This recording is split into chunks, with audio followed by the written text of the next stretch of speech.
Hello, everybody, and welcome to the Tip of the Ice-Burgh podcast, your home for Pittsburgh Penguins news and analysis. You can find us on YouTube at Tip of the Ice-Burgh or anywhere you get your podcast from. I'm your host, Nick Belsky, joined as always by Nick Horwat, and we continue to preview Pittsburgh Penguins training camp as it is probably about 2 weeks away. They haven't announced an official date, but in a little over 2 weeks, they kick off their preseason against the Buffalo Sabres, so you would expect that they're going to be on the ice in training camp in about 2 weeks. But what we're going to do today to help preview that training camp is break down who on this roster are locks to make the NHL team right out of camp, and then dive into what I believe are 6 roster battles that we should be expecting at Penguins training camp.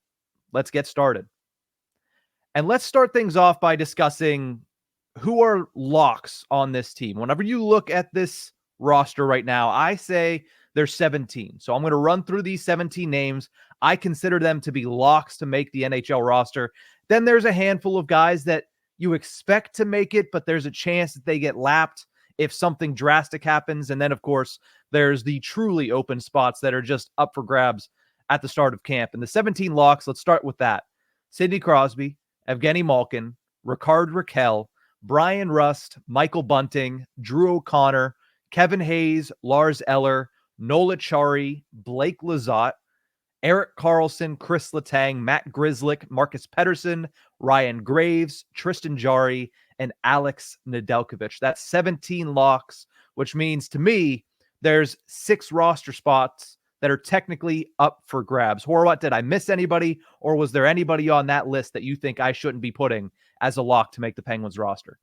No, I'd say that sounds about right. That sounds about spot on with what is set in stone for this team, and still with plenty of discussion to be had over who's filling in those last spots. There's way, way, way more than just 6 players that can filter into those roles, as varying as those roles may be as well. I mean, what you listed there are just locks for the roster, not locks for the position they're in either. Mm-hmm. So there could be some movement within that. I think, though, that's a perfect list for the locks that will be, coming and going, especially as training camp gets going. I'd say that's a good start.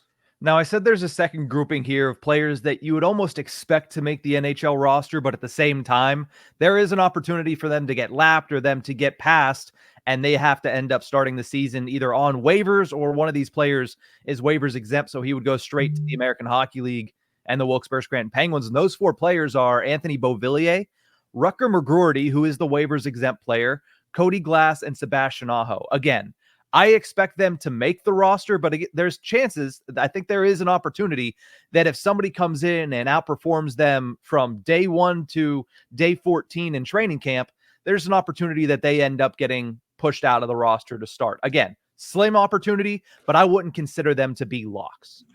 Yeah, those are the bubble guys for now, I think, but also bubble guys with high upside and a ton of potential.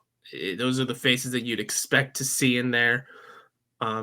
It's just going to be fascinating battles, because through the discussions we've had over the weeks of all the names that are going to be around the training camp roster, there's still a ton of names that I have completely forgotten about. There's so much kind of just sitting there, and once everyone returns, then these discussions will really take off. But for now, it's wide open for those 6 spots, even if there are front runners, no doubt. Yeah, and the one that I think everybody's going to have exception to is Rutger McGroarty. Now, I fully expect Rutger McGroarty to make the roster. I would put him in as a lock, but at the same time, you look at a rookie who a couple weeks ago did say, I've been promised nothing but a spot on the prospect development camp, like the Prospects Challenge roster, excuse me. I think he's going to have to earn his spot in camp. Now, do I think he will? Yes, but I'm not going to say he's a lock to make the roster. I'm certainly not going to say he's a lock to be in any position. Do I think he's a front runner for one? Yes, and we'll get to that.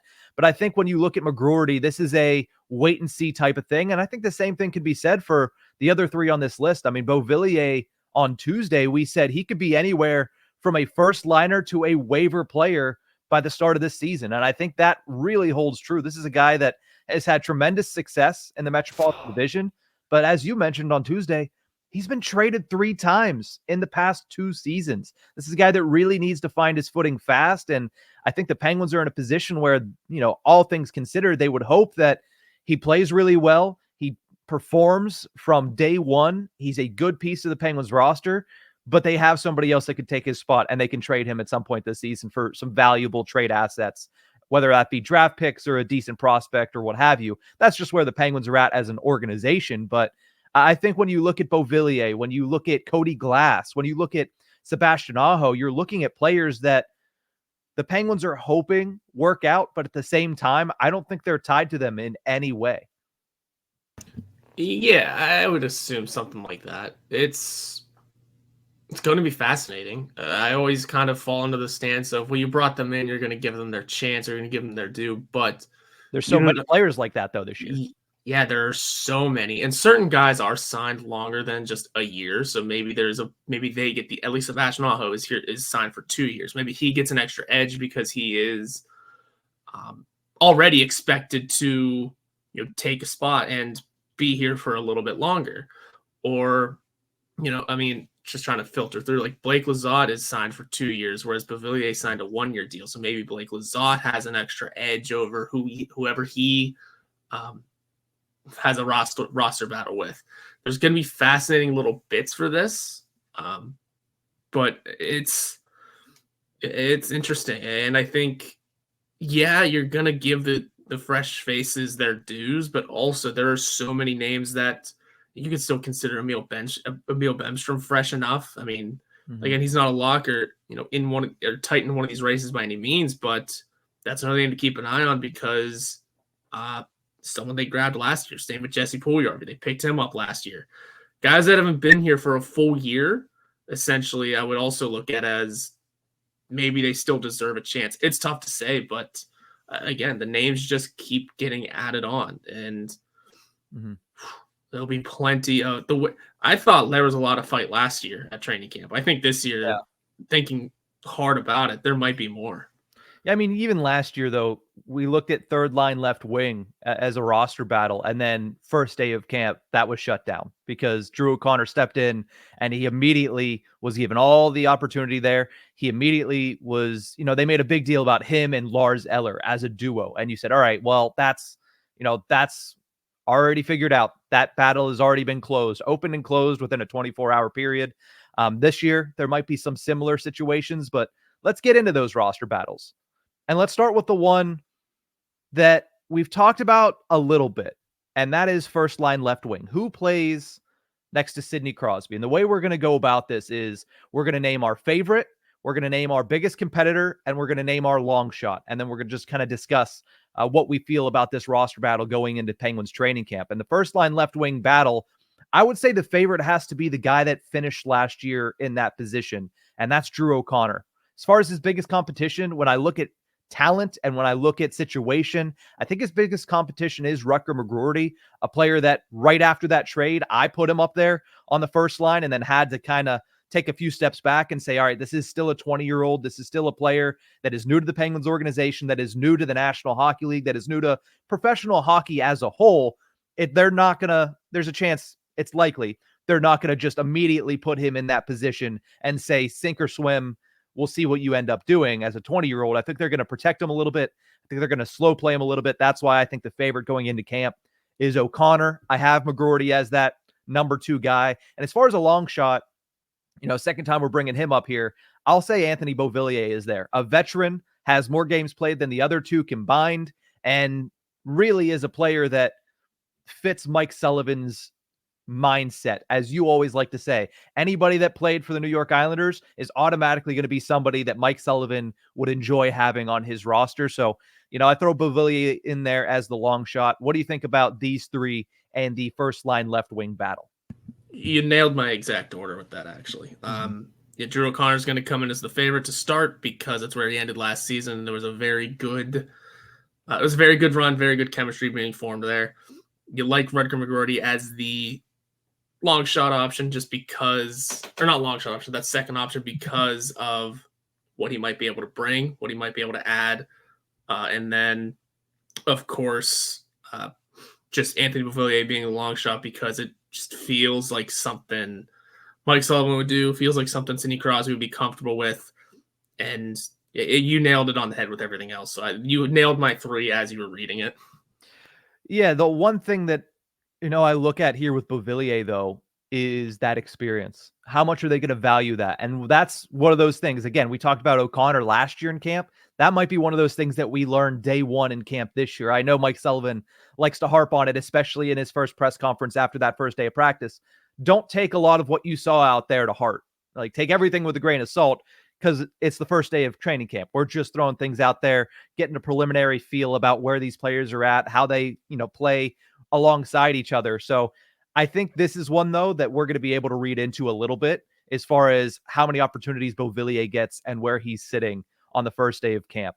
Let's move over and talk about third line center. This is an interesting one because I think a lot of people would look at this and say, well, this is already determined. But Horwat, I'll let you lead off on this one. Who is your favorite? Who is the biggest competitor? And who is the long shot to be the Penguins' third line center out of camp this year? Well, the early favorite is the one that everyone assumes it's going to be, and that's Kevin Hayes. Just right off the jump, whenever they acquired him, that's just kind of where the vibes were sent immediately. It was Kevin Hayes would fall into the third line spot, and then Lars Eller, who is the second option here for, I forget the order now all of a sudden. It's the favorite, the what, and the long shot? The biggest competitor. Biggest competitor. Yes, and Lars Eller is going to be the biggest competitor there. He had it all last season, was the most productive player in the Penguins' bottom 6. And maybe they like him as the fourth line center more. Maybe they like him as the third line center more. That is exactly what's going to make that roster battle kind of interesting because it could go one of two ways between those two, the two veterans between Kevin Hayes and Lars Eller. I would say at the moment you give Kevin Hayes the edge. That's what makes him the favorite, and easily Lars Eller as the biggest competitor. Figuring out who could be the long shot, though, is so interesting because of the amount of names and faces that could just, I don't want to say easily take the spot, but could suddenly put up a good fight in camp. So I'm going to, and it's going to be a tough not even random choice, but it's just tough to pick anyone and say Sam Poulin. Because it's time to shine. It's his time to go. It's the last chance he gets. This will be his last, basically his last training camp to prove what he's got. If he's able to step up in the right way, maybe he's the one that filters in and just steals the show one way or the other with at the center position, maybe forces bumping Kevin Hayes to the wing, forces someone else to be placed on waivers maybe, and then there's options that open up. Maybe a trade happens. I don't know. But maybe the door's open for Sam Poulin to finally excel and prove that he can be a third-line center. If not him, I mean, Ponomarev maybe. But at this point, I'm looking at prospects. I'm thinking the long shots are going to be one of the prospects rather than another veteran. Yeah, I go Cody Glass for the long shot here. He's a guy that can play center or wing, so there's a little bit of flexibility there if they want him to be on the wing instead. But I still think that when you look at Sam Poulin, you're looking at a guy that, albeit hasn't had a lot of opportunities. He's only played in 6 NHL games, and it was split out between a full calendar year and more. He hasn't had a lot of those opportunities, and even in those games, he hasn't really been given very many opportunities. But I see him as a guy that is going to be forced to earn his opportunities once again this year. Whereas I look at a guy like Cody Glass, who the Penguins got for nothing, right? They got for, they actually got more to take on Cody Glass because of his contract. It just feels like he's a player that I'm not going to put below Sam Poulin early in this, but I look at Sam Poulin as a guy that could be that fourth option. I go Hayes 1, Eller 2. I agree with that. I think that we talked all offseason about, Lars Eller was really good at third line center for the Penguins last year. He was phenomenal defensively. He had some offensive upside that shined through at certain points in the season, but that was just a little too inconsistent, and that he would be better served being the Penguins' fourth line center. And they need to bring somebody in that can create a little bit more offense from that third line center spot. And that's exactly what Kevin Hayes was. I mean, in the July 1st presser with Kyle Dubas, they asked him, what position do you foresee Kevin Hayes playing? And he said center right away. There was no hesitation. And to me, you're not bringing in Kevin Hayes to put him as that fourth line center while having a more defensive minded third line center above him. You're putting Lars Eller down to fourth line center where he fits best, and Kevin Hayes in a position where we talked about it on Tuesday. He can score 50 plus points. He did it 2 years ago with Philadelphia. If he can do that again this year, that is far and away more points than the Penguins have seen from anybody in the bottom six, not just third line center, in years. So I do agree. Kevin Hayes is one, Lars Eller is two, but I'd give Cody Glass that nod as the number 3 guy and sit him in the long shot position, which meanwhile, in this competition, whoever loses is probably your fourth line center, or whoever comes in second, I should say, is probably your fourth line center. So that kind of rules out that as a roster battle in its entirety. It's all kind of meshed into one, third line and fourth line center. Yeah, it's the way it's going to be. It's the way I look at it too. Again, unless there's like a surprise jump, but even then, depending on the surprise jump, if it's a prospect, you're not going to want to stick them in a fourth line role right away, unless there's a whole new game plan going into this season, which I just doubt. So yeah, whoever loses this third line center battle will probably just be the fourth line center, unless they decide to move Hayes to wing. And I mean, come on, July 1st press conferences don't mean that much now. Yeah. I think the fact that he was so quick to it, I feel like they at the very least want to start the year with Hayes at center. That's why I have him as the favorite. But you're right. I mean, they could, if Eller beats out Hayes and is better at the center position, and they want Eller at third line center, then maybe they do move Kevin Hayes over there. But I'm also still not ruling out the opportunity and the fact that there might be a trade before this season begins, and that trade might include Lars Eller. So there's a lot of factors that go into this, but barring any trade, I think this is the order. And, between Glass and Poulin, I think those are both pretty good candidates for long shots in this competition. Let's go over to third line right wing, which I think, spoiler alert, I think the entire third line is a roster battle. I think it is up for grabs who plays on that line from day 1 to day 14 of camp.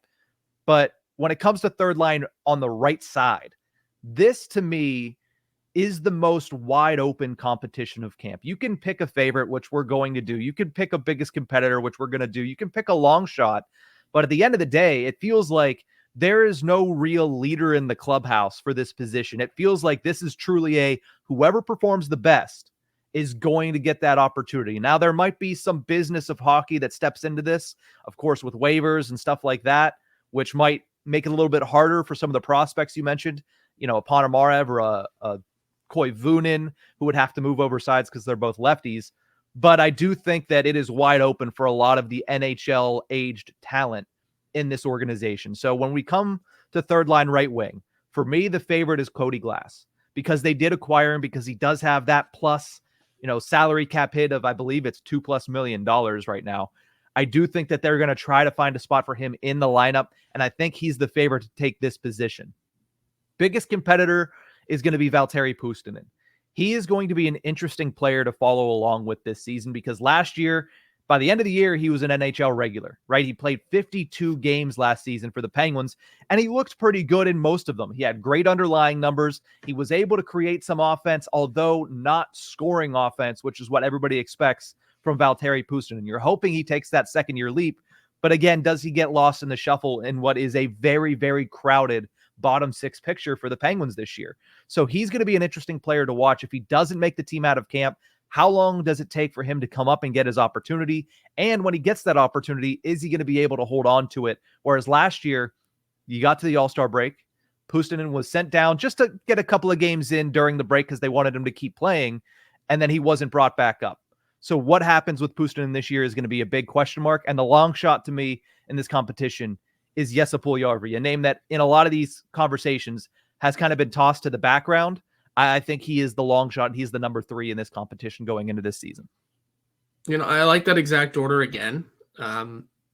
Cody Glass is the starting favorite. He's a guy that can shift to center and move, certain ways. Valtteri Puustinen's interesting in this situation because he's definitely not someone that if he loses the role, they're going to stick on the fourth line or try and do something else with.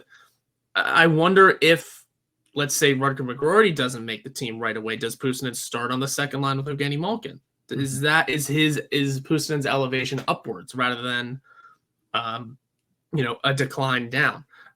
he's in a fascinating position because I think they want him almost desperately to be in the NHL roster just as much as they want Cody Glass because of the paycheck. So I'd say those two are probably going to make the team. It just depends on where. And I like the long shot is Puljujarvi too, because who else are they going to put in there? They want Noel Acciari to be in this lineup, and he's probably going to stay on the fourth line. And if Puljujarvi makes it in, he's going to make it on the third line, likely no higher. So that's his spot. That's the only place he's got. If he doesn't make it, then it's going to be coasting around the AHL again for a little bit, and we'll see how that goes for him. Or maybe even, I forget about the waiver situation, but maybe even he ends up being placed on waivers and goes from there. Yeah, so it'll be tough for him, but if he can earn that spot, it's a long shot, but it's not the longest shot, I think. I know you said it's the most wide open spot, but really, the depth on this team isn't set on the right side, it seems. There's it's just a couple of names, whereas the left side's stacked up pretty well. It's that right side that really could use some additions if you really want to talk about a wide open competition. Yeah, I think when you look at the right side, you have obviously the two top guys, Brian Rust, who's the best winger on the team, and you have Rickard Rakell, who is an interesting study in his own, and that's a conversation for a different day. But I do think that, we talked about Noel Acciari as a lock. I think he's a lock for that fourth line right side. So this is the only spot on the right. If you want to make it, yeah, maybe you could be the 13th forward, but this is the only spot in the lineup on the right. And I think there is, you mentioned three names there. I think there's probably, again, the opportunity gets a little bit further and further away from reality, but I think there's probably a half dozen guys that are eyeing that spot coming into Cranberry and coming into training camp this year. So it is going to be one to watch for certain. And I do think that this is the one that is going to be the most exciting the whole way through. Like, this is one that you're not going to get an answer to until you start seeing some cuts made and saying, all right, it's starting to actually shape out now. That's probably what they're thinking. Yeah, that'll be it. You might not know until multiple games into the season too. There might be some moving and changing happening after puck drop because I mean, expectations from outside the room, expectations aren't super high for the Penguins. So why not? I don't want to say experiment early in the season, but why not give things a try in the first couple of weeks? Yeah, you're spot on there. And I think the big thing that you're going to look back at is last year, Radim Zohorna made the team out of camp, which is something nobody saw coming when they got into camp. 4 games later, it's over. Yeah. 4 games later, they were already changing things up. So, whoever makes the team out of camp is certainly not set in stone as to who is going to be there for the first month, let alone the entire season. So keep that in mind as training camp begins and you start seeing certain players get out ahead and fall behind, because that doesn't mean it's the end of it for them this season. Let's go over and talk about the final third line position, which is third line left wing. Horwat, I'll let you lead off on this one. Who do you have as the favorite, biggest competitor, and long shot for the third line left wing position? That's tough because we gave Drew O'Connor that leader of the clubhouse for the top line left winger, but he could also still be the leader for the third line left wing position because of the way things are filtering out. Yeah. There's too much, battle going into this. And it's tough to even pick one. Meanwhile, look, just trying to read names on Puckpedia, there's so many centers that you have to then also look at. Yeah. Centers. Yes. You have to then also kind of check which way they shoot. But early starter, I would say early favorite. I know we mentioned Beauvillier as a long shot for the first line left wing as well. That's probably who the favorite is here to start third line left wing. Just where else would he filter in if he's making this team? Where else would he go? I mean, maybe Blake Lizotte is the competitor, but I don't know exactly how they want to filter out the third and fourth line left wing situation. Maybe those two are pretty interchangeable. Maybe even Blake Lizotte's the biggest competitor there for those two. Again, much like the way we looked at the center position, it's the favorite and then the competitor, but also if whoever loses it just gets the other position. They seem like not almost set in stone as NHLers right now, but could very well be NHLers when training camp comes to an end. And as for a long shot, again, you're looking at a prospect, right? You're just Mhm. picking a prospect out of a hat and saying him, which could be someone like Vasily Ponomarev if they want him to play left wing. Or clearly I did some work here. Jonathan Gruden is a center mostly, but also listed as a left winger here. Another Mhm. name we totally forgot about who could fight for a roster spot. Could. There's I would say he's very much a long shot to start the season, but I do think absolutely, that he'll probably get games this year. for sure, he's going to get a call up eventually. But it's so tough to decide a long shot. It really is. Maybe Emil Bemstrom, just because it's a place he played last year, Experience, yeah. has the experience, and might have versatility. Whenever the Penguins got him, I wanted to see how useful he could be. Mhm. It turned out to not be that great, but there seemed like there was something there. He's got a ton of NHL experience already, despite being 25. Mhm. So maybe he's the long shot for that role as well. So you threw a bunch of names as the long shots, which is fine. I understand. That's where we're at right now with the Penguins' left side. There are a lot of names in similar situations, but let's narrow this one down here. Who is your favorite and who is your biggest competitor again? Because I got lost in the shuffle of names that you just threw out at me. Beauvillier and Lizotte will Okay. be favorite and competitor respectively. If you wanted to flip them, by all means, and give the Yeah. long shot to Emil Bemstrom for now, because again, just without seeing anything, Mhm. there could be a battle there. Bokwe Mama's here too, by the way. If we need some grit and grime in this lineup, forgot he was here. Boko Imama is here. And honestly, you know who they play in the first game, right? Matthew Rempe and the New York Rangers. So maybe you just bring a little bit more. Fascinating team.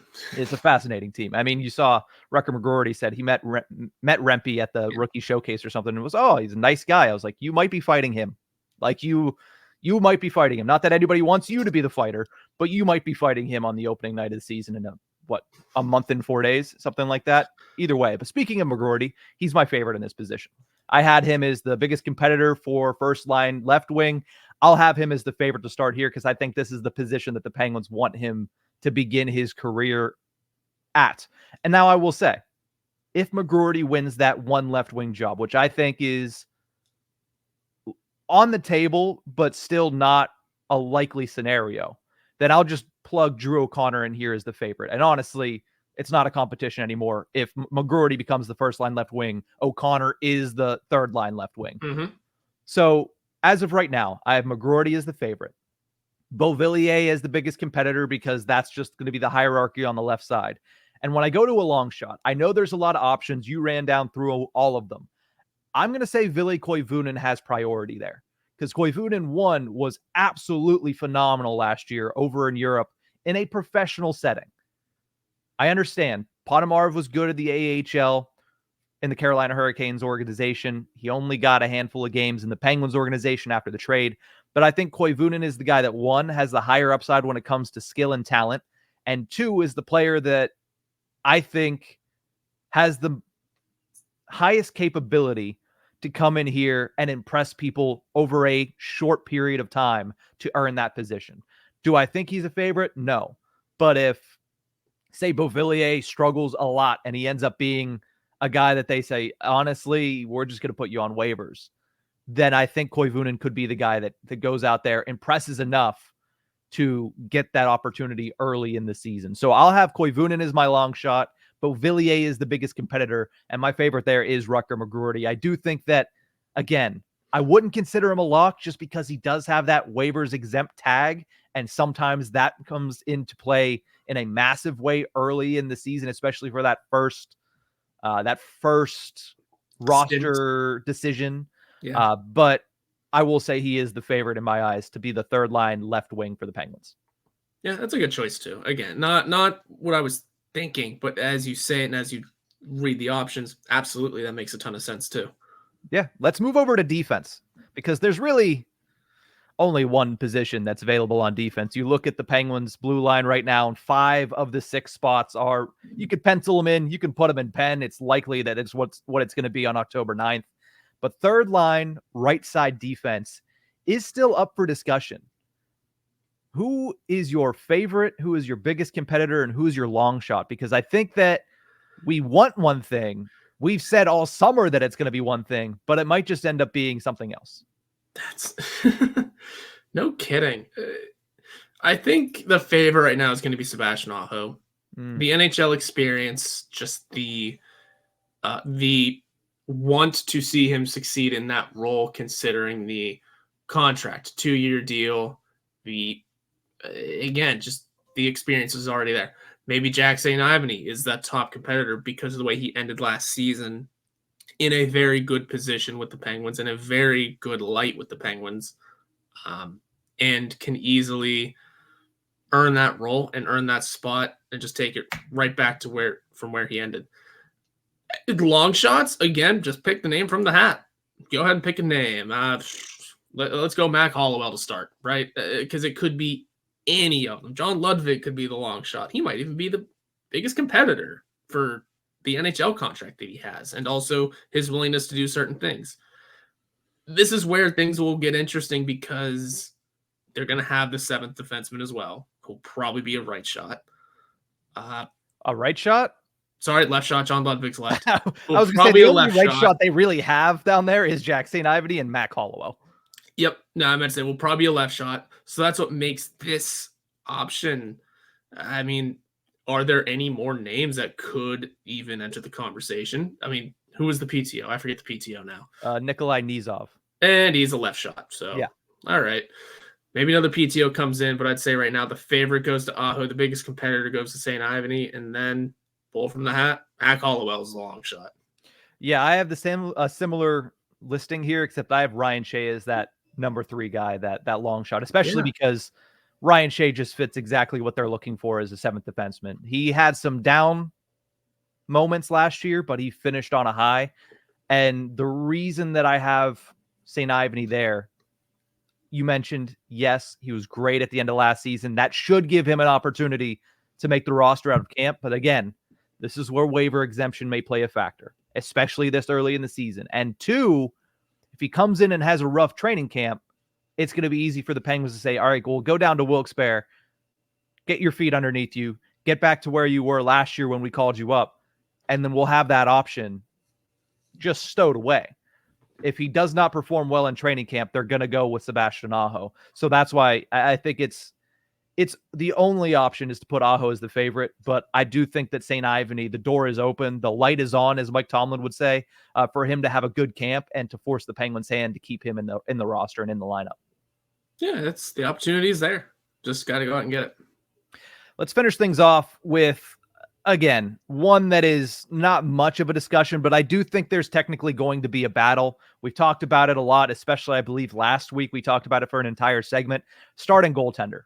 Favorite, Tristan Jarry. Biggest competitor, Alex Nedeljkovic. Long shot is Joel Blomqvist. That's the order. It's pretty easy. There's not really, I mean, it's cut and dry. There's not really much discussion to be had on what the order is here.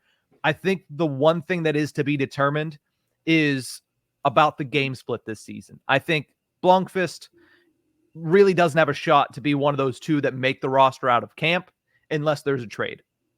And I think a trade is unlikely at this stage of the offseason.